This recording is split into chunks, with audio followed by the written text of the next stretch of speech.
रविवार को अगर लोटा भरकर शिव को समर्पित करा जाता है तो घर में तेज लक्ष्मी प्राप्त होती है। रविवार के दिन दे देता है। शिव पंचायत में गुड़, चावल, लाल फूल और लाल मिर्ची के 11 दाने पानी के कलश में तांबे के लोटे में लेकर हाथ को ऊंचा कर कर नेत्र, नासिका, वक्षस्थल के सम्मुख में जो सूर्य नारायण को अर्घ देता है, जल चढ़ाता है, पर जो सूर्य को अर्घ रविवार के दिन दे देता है, अगले रविवार तक पैसे की आवक आना प्रारंभ हो जाती है। जो आज तक फोन नहीं उठाता वो फोन उठाना चालू कर देता है। अगर कोई बड़ी बीमारी है, कोई बात आपको शंकर भगवान से कहना है तो रविवार के दिन जब सूर्य को अर्घ देंगे तो वही कलश रख देंगे अर्घ दिया हुआ, फिर उसको आपको धोना नहीं है।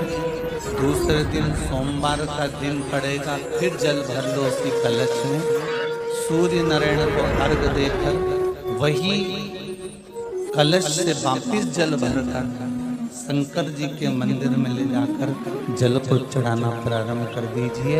आपको स्वयं बड़ी रोग, बड़ी बीमारी में भी आराम लगना प्रारंभ हो जाएगा। आप कहो रविवार को अगर लोटा भरकर शिव को समर्पित करा जाता है तो घर में तेज लक्ष्मी प्राप्त होती है। सोमवार के दिन भगवान शंकर को अगर जल चढ़ाया जाता है तो हमारे घर में शीतलता का अनुभव होता है। मंगलवार को अगर शिव जी के मंदिर में, शंकर के मंदिर में जाकर 1 लोटा पानी चढ़ाया जाता है तो हमारे कार्य में उन्नति होती है। बुधवार के दिन अगर शंकर पर 1 लोटा पानी चढ़ाया जाता है तो जिन लड़कियों का विवाह नहीं हो रहा, जिन बच्चों का विवाह नहीं हो रहा, उन बच्चों के भी विवाह हो जाते हैं हमारा। गुरुवार के दिन अगर शिव जी के मंदिर में पानी चढ़ाया जाए, जल चढ़ाया जाए तो घर में विद्वत्ता का अनुभव होता है हमारा, बच्चे पढ़ने में प्रखर होते हैं महाराज।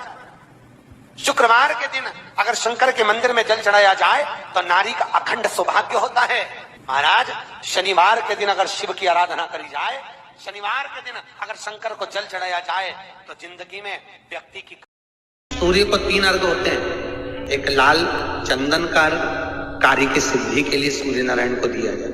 एक काली मिर्ची के पानी का अर्घ, जब आप कोई एग्जाम में बैठ रहे हैं, कोई परीक्षा में बैठ रहे हैं और आपको उसमें उत्तीर्णता चाहिए या मेरा ये काम सफल चाहिए या अदालत में केस चल रहा है उसको निपटाना है, तो काली मिर्ची के जल से सूर्य को अर्घ दी जाती है। तो उस जल के अर्घ से व्यक्ति का काम तुरंत 1.5 महीने के अंदर सफल हो जाता है। काली मिर्ची के अर्घ का इतना प्रमाण। तीसरे नंबर पर है बेलपत्री के जल का अर्घ सूर्य को दिया जाता है। बेलपत्री के जल का अर्घ कौन देता है? जो बहुत बीमार पड़ा रहता है, जिसको कुछ ना कुछ शारीरिक कष्ट चलता रहे, कभी घुटना, कभी कमर, कभी पेट, कभी ब्लड प्रेशर, कभी शुगर, कुछ ना कुछ चलती रहे, तो वो लगातार 1 महीना बेलपत्री के पानी का अर्घ सूर्य को देता रहे, उसको रोग से निवारण हो जाता है। रोग से समस्या खड़ी हो जाए, कहीं बहुत विकट समस्या है और कोई हल ना मिल रहा हो जाता है। जीवन में कोई घड़ी ऐसी आके खड़ी हो जाती है जहां पर हमको सोचने के लिए भी समय नहीं है। तब शिव महापुराण की कथा वर्णन करती है। रविवार को अगर लोटा भरकर शिव को समर्पित करा जाता है तो घर में तेज लक्ष्मी प्राप्त होती है। शिव कथा कह रहे, शिव जी कहते हैं कुंवारी कन्या तीज का व्रत करती है, हरतालिका तीज करती है, छोटी तीज, बड़ी तीज, हरियाली तीज करती है, छठ व्रत करती है। कुंवारी कन्या नवरात्रि व्रत करती है। कुंवारी कन्या जितने भी व्रत धारण करती है, सोमवार, मंगल, बुध, गुरु, शुक्र, शनि, जो भी व्रत उसने करा है, कुंवारी कन्या भूल से 1 लोटा जल मुझे समर्पित करती है। शिव कहते हैं वो मेरी पुत्री के समान हो जाती है, सुख सुंदरी के समान, उसके लिए वर देखना मेरा काम हो जाता है। मौका मिले तो गीता प्रेस गोरखपुर की मार्कंडे पुराण निकालकर उसमें पढ़ना मिल जाएगा। शंकर भगवान को रिझाना, बेलपत्र का प्रयोग भगवान शिव को रिझाने का जो आनंद है, शिव को जो मनाने का आनंद है, वो एक स्वरूप ही अलग है, उसका एक स्वरूप आनंद। जब विषम परिस्थिति आ जाए, ऐसा लग रहा है कि आपने पशुपति व्रत कर लिया, सोमवार की अष्टमी का प्रयोग कर लिया, मैंने शंकर जी की आराधना कर ली, तो भी विषम परिस्थिति चल रही है, अभी तक कोई सुधार आने को तैयार नहीं है, तब शंकर जी के मंदिर में जब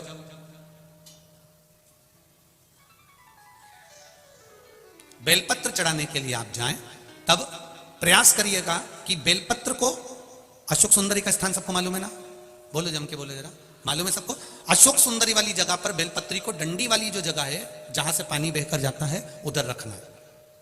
उसी बेलपत्री को वापस उठाना है, शिव जी के शिवलिंग पर जब बेलपत्री रखो तो डंडी का भाग, आप यहां बैठे हो तो डंडी का भाग पीछे की ओर होना चाहिए। शिवलिंग जैसे ये है तो डंडी का भाग पीछे की ओर, उसको रखकर 7 लोटा जल भगवान शंकर पर समर्पित कर दीजिए। अपने भाव को रखते हो। अगर विषम परिस्थिति चल रही है, आपने पशुपति व्रत कर लिया, सोमवार की अष्टमी का कर लिया, उसके बाद भी कार्य नहीं हो रहा, अटक रहा है, किसी कारणवश कोई फाइल मोटी है, थोड़ा समय लग रहा है, तो 7 लोटा जल का प्रयोग करें। धीरे धीरे 7 लोटा जल शिव जी को बाल्टी में भरकर ले जाएं। अपने घर से 7 कलश जल शिव जी को समर्पित करना है और समर्पित करने के बाद उस बेलपत्री को वापस अपने ही घर पर लेकर आ जाना है। 11 दिन 21 दिन उसको रखो, फिर उसका विसर्जन वापिस किसी नदी, सरोवर, तालाब या वृक्ष के नीचे कर दीजिए। बाबा हाथ पकड़कर बाहर निकाल ही देगा। परिस्थिति अगर बहुत विचित्र, विषमता, बहुत विषम परिस्थिति में उस जगह पर इसका प्रयोग कर सकते। सूर्य नारायण भगवान को बिना रुके चलने की आज्ञा है, बस चलते रहना है। उनके अश्वों के साथ में सूर्य नारायण भगवान को अपनी यात्रा पूर्ण करना है। चलते रहो, रुकना नहीं है। और सूर्य नारायण भगवान चलते रहते चलते रहते चलते रहते में लगे रहे। जिस समय तक चलता रहा वो खरमास कहला गया। फिर वापिस घोड़े आ गए, गधों को निकाल दिया गया और रथ फिर आगे बढ़ गया। महाराज क्यों कहलाता इसे? सूर्य नारायण भगवान को याद आया कि मेरे घोड़े चलते चलते थक गए होंगे, पानी कहां पिए। महाराज मार्कंडे पुराण का चरित्र है, बहुत ध्यान से मौका मिले तो गीता प्रेस गोरखपुर की मार्कंडे पुराण निकालकर उसमें पढ़ना मिल जाएगा। सूर्य नारायण भगवान चलते चलते विचार करने लगे कि मेरे घोड़े प्यासे हैं, इनको क्या पिलाऊं। तब एक क्षण के लिए सूर्य नारायण भगवान ने अपने घोड़ों को रोक दिया और जल का एक कुंड देखकर वहां घोड़ों को पानी पिलाया। जैसे ही पानी पिलाया तो सूर्य नारायण भगवान को फिर ज्ञात हुआ कि रुकना तो है ही नहीं, करें क्या। घोड़े तो पानी पीने में लग गए। सूर्य नारायण भगवान ने देखा वहां पर गधे खड़े हुए थे। नारायण ने तुरंत उसी समय सूर्यदेव ने उन गधों को रथ में लगा लिया और उनको लेकर चल दिए। गधों को कहते हैं खर, इसलिए जब तक गधे उस रथ में लगे रहे, जिस समय तक चलता रहा वो खरमास कहला गया। फिर वापस घोड़े आ गए, गधों को निकाल दिया गया और रथ फिर आगे बढ़ गया। महाराज क्यों कहलाता है? इसलिए इसमें शुभ कार्य नहीं होते, विवाह, शादी आदि का आदि फंक्शन कुछ नहीं होता। पर आज के जमाने में लोग सोचते हैं कि थोड़ा गार्डन वार्डन थोड़े फ्री मिल जाएंगे तो लोग, दुनिया के लोग इसी समय पे शादी करते हैं और बाद में फिर आंख में से आंसू बहाते, हमारी बहू ऐसी मिली महाराज, ऐसा हो गया महाराज। अब महाराज क्या करे बेचारा, ये बताओ महाराज क्या करेगा? थोड़ा सोच समझकर कार्य करिए कि हम जो शुभ कार्य कर रहे हैं, अच्छा काम कर रहे हैं, वो किस समय पर करना चाहिए।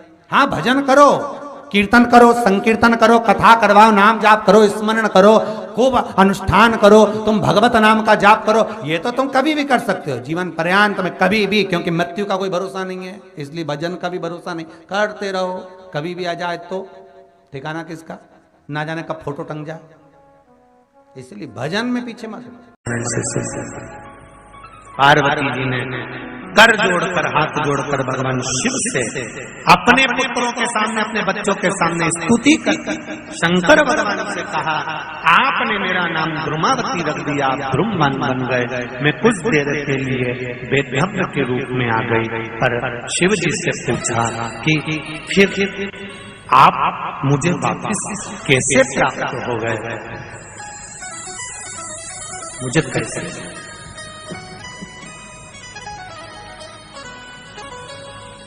शिव जी कहते हैं, कुंवारी कन्या तीज का व्रत करती है, हरताली का तीज करती है, छोटी तीज, बड़ी तीज, हरियाली तीज करती है, छठ व्रत करती है। कुंवारी कन्या नवरात्रि व्रत करती है।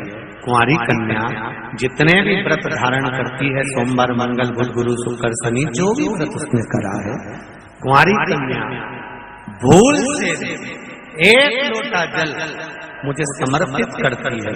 शिव कहते हैं वो मेरी पुत्री के समान हो जाती है, सुख सुंदरी के समान, और उसके लिए वर देखना मेरा काम हो जाता है। उस कन्या के लिए श्रेष्ठ वर देखना। मैं बेटियों से एक बात जरूर कहूंगा, शादी होने के बाद अब शंकर जी को जल चढ़ाओगी वो अलग बात है, पर कुंवारी रहते हुए अगर आपने शिव जी पर जल चढ़ाना प्रारंभ कर दिया तो ये निश्चित है, ये निश्चितता है कि आपके लिए वर आपके माता पिता जरूर देखेंगे, पर पक्का शंकर भगवान ही करेंगे कि कहाँ है। श्री शिवाय नमस्तुभ्यम, सब बोलिए एक बार जमकर, श्री शिवाय नमस्तुभ्यम। प्रैक्टिकल जरूर करना, कहीं सियोर वाला महाराज झूठ तो नहीं बोल रहा। शास्त्रों की बातें हमारे जीवन में हमें सुख प्रदान करे, इसलिए इस भाव का आनंद करते हुए आज की कथा को विराम देते हैं।